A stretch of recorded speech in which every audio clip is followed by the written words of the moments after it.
This is the what we want. Folk ఇండస్ట్రీలో కమిట్మెంట్ల culture పెరుగుతుందనే చర్చ నడుస్తున్న టైంలో తాజాగా ఇద్దరు ఫోక్ ఆర్టిస్టులకు సంబంధించిన వీడియో వైరల్ అవుతుంది. పెళ్ళైన దొరకడా ఇంక ఎవరు దొరకలా నీకు? వీరిద్దరు వేములవాడలోని ఒక ప్రముఖ హోటల్లో ఒకే రూమ్ లో అర్ధనగ్నంగా ఉన్న టైంలో అబ్బాయి వాళ్ళ వైఫ్ వచ్చి రెడ్ హ్యాండెడ్ గా వాళ్ళిద్దరిని పట్టుకుంది. ఏం మాట్లాడతావు చిన్న కొడుకుని పెట్టుకొని? ఇక్కడ మనకు వాళ్ళ పేర్లతో గానీ ఫేసులతో గానీ సంబంధం లేదు. వాళ్ళిద్దరూ పరస్పర అంగీకారంతో ఒకే రూమ్ లో గడిపారా లేదంటే షూటింగ్ కోసం వచ్చి ఒకే రూమ్ లో అక్కడే స్టే చేశారా అనేది పక్కన పెడితే ఇలాంటి కల్చర్ వల్ల అటు ప్రొడ్యూసరు ఇటు మిగతా ఆర్టిస్టులు నష్టపోతున్నారనేది వాస్తవం.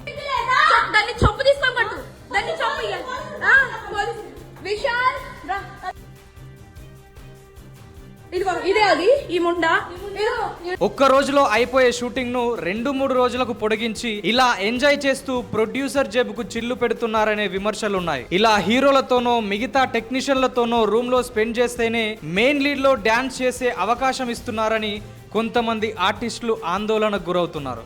ఎప్పటి నుంచో మన తెలంగాణ కల్చర్ను, యాస భాషలను, ఇక్కడి కుటుంబ బాంధవ్యాలను ప్రపంచానికి పరిచయం చేస్తున్న ఫోక్ ఇండస్ట్రీ అంటే చాలా మందికి ఎనలేని గౌరవం. కానీ ఇలాంటి సంస్కృతి పెరగడంతో ప్రజల్లో ఇండస్ట్రీపై విమర్శలు వస్తున్నాయి. ఫోక్ ఇండస్ట్రీకి కేవలం డబ్బుల కోసమో టైంపాస్ కోసమో వచ్చే వాళ్ళే కాదు, తమ ప్రతిభను ప్రపంచానికి చాటడానికి ఇండస్ట్రీలో తమకంటూ ఒక గుర్తింపు కోసం వచ్చే వాళ్ళు చాలా మంది ఉంటారు. అలాంటి వాళ్లకు అవకాశం ఇవ్వాలి. నిజాయితీగా పనిచేస్తున్న ప్రొడ్యూసర్లు, కొరియోగ్రాఫర్లు, ఆర్టిస్టులకు ఇలాంటి ఆరోపణలు, చెడ్డ పేరు తీసుకురాకుండా ఇండస్ట్రీలో పారదర్శకత, ప్రొఫెషనలిజం, మహిళా ఆర్టిస్టులకు భద్రత, ప్రాధాన్యత ఇవ్వాల్సిన అవసరం ఉంది. ఇలాంటి కుసంస్కృతి పెరిగి నిజాయితీగా ఉండే అమ్మాయిలకు, ఆర్టిస్టులకు అన్యాయం జరిగిన రోజున మీడియా ఛానల్స్ మొత్తం మీ వైపే చూడాల్సి వస్తుంది. దాని పరిణామాలు ఎట్లుంటాయో ప్రత్యేకించి చెప్పనక్కర్లేదు.